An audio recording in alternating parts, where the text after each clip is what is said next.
If you're working nonstop, publishing, teaching, serving on committees, and still feel like your career isn't moving forward, you are not alone. I have been there. A scattered CV, constant exhaustion, and the sense that all the effort wasn't translating into recognition or progress. The problem wasn't effort, it was a lack of strategy and alignment. I'm Dr. Stacey Ishman. I work with academic physicians to help them focus their work, build careers with intention, and advance without sacrificing their lives outside of medicine. If you're ready to stop spinning your wheels and start moving forward with clarity, this is for you. Hello and welcome back to the Academic Medicine Strategy Podcast. I'm Stacey Ishman, and today we're talking about promotion criteria versus promotion strategy, which is a gap that almost nobody names, and I knew nothing about when I started. And I'm going to tell you, I had read my institution's promotion criteria. I knew the subcategories, if it was tenure or not tenure, which track I was on, was I clinician educator, clinician research, and I understood it in a general sense. I thought I knew it. I knew it was required. I started off on the path and I was saying yes to everything and I was figuring it all out. It was somewhere around year 3 when I ran out of protected time. I had this feeling that I was working so hard. This must be the right thing. I was so excited to be on track. I sat down with my chair and it turns out a lot of that wasn't moving my promotion forward. I had this scattershot approach to writing papers and scholarship and abstracts. I'd done things in all kinds of different areas. There was nobody who was going to ask me to give grand rounds on what was a smorgasbord of topics because it wasn't even clear what I wanted to do with my life or how I wanted to be known, how I was going to contribute to the field or what patients to send to me or what panel to put me on. I was busy. I was contributing, but I could not have told you with any confidence that I was on track. I just hoped I was. And that gap between knowing the criteria and knowing how to meet them is one of the most common and costly problems in academic medicine. And it's not a faculty problem, it's a structural one. So the key is that knowing those requirements is not enough. Promotion criteria describe what the institution wants at the finish line.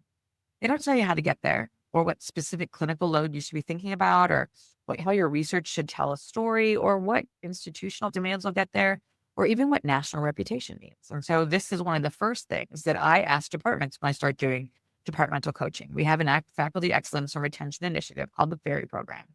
And the goal, honestly, is to help all ships rise. And so for early career faculty, we're also often starting off with figuring out your values, figuring out your filter, figuring out your one word or your niche. And then we help you figure out a plan. How do I get there? How do I start the research project? How do I work with the medical students and the residents? How do I get this done? How do I fill out my project sheet? We have a project sheet we help people create. How do I set up my clinical time so it augments my research or at least doesn't detract from it? And how do I put all those things together? How do I keep track of that research? How do I keep everybody else on track?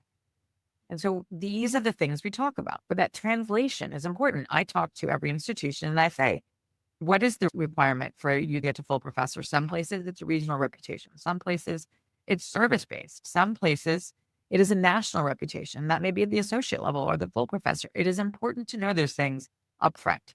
Do I need to worry about national committees at the beginning, or do I just need to work on being on the education group at the medical school I'm working at because that's what I'm going to try and be doing? And oftentimes they don't tell junior faculty what kind of mix you should have. What should that look like? If you're doing a mix of clinical work and some quality or some scholarship and you have maybe a growing research line, you need to understand where is it that I should be putting my focus and my time and what should I know so easily to say no to and what should I know to say yes to? But the results are predictable. We work hard and we accumulate activities and hope that the committees are the right ones. We're going to get promoted. And some of us are promoted on schedule and others are surprised when we're not. And without a dedicated infrastructure and some instruction around how to get there, even the most attentive departments can miss the pattern until it's already a problem. Now, one of the things to remember is that promotion committees evaluate readiness. What readiness means is misinterpreted by committee members based on their own trajectories or what their institution's informal norms are. That interpretation is rarely made explicit and is rarely taught. Faculty who move forward on schedule are often those who have mentors who help them interpret the criteria early. They understand which publications matter. They understand how to put the narrative together. They knew which national committees built their visibility and which ones did not. They knew which ones just took up time. And they understood how to present their work in a coherent narrative, not just lines on a CV. Now, faculty without that guidance often figure out late and get frustrated, and some of them even leave. And this is a resource gap, not a talent gap. It is not the faculty member's fault, but it is something that can be built in the system. And quite honestly, it's oftentimes not your chair or your division's fault either, because they have not been told explicitly that this is the way to help bring people through the system. And that is why we've created systems to do that. Now, promotion strategy is that layer between criteria and career. It's the translation. And it answers where you are right now and what current commitments are misaligned with advancement and what does readiness actually look like. And it requires knowing your criteria, but it also requires understanding how your institution interprets those and how the committee thinks the norms apply to you. What's a realistic production number? How many medical student evaluations do you need? How many papers do you need to write? How many podiums do you need to be on? How many times do you need to speak as a visiting professor in order to get a full professor? Those numbers exist in the informal world. They just are oftentimes not written in the criteria. And so that's the promotion strategy. And when this support exists, the gap between the two is so closable. It requires a structured approach that helps you translate it, but it is easily done, especially if you have the right mentors and coaches to get there. And you want to do it early enough so you can be successful in the timeline that makes sense to you. The departments that have access to this kind of support see measurable differences, shorter time to promotion, fewer people surprised when they're not promoted, and higher faculty retention at the associate level and below. And the evidence base for this is consistent in the literature. Bland and colleagues did a multi-institutional faculty vitality work, and they demonstrated that medical school faculty productivity and retention are determined less by individual effort than by leadership and institutional characteristics. That structured career planning was one of the most consistent things that helped the faculty move ahead and kept them, and so that they didn't have to worry about retention problems.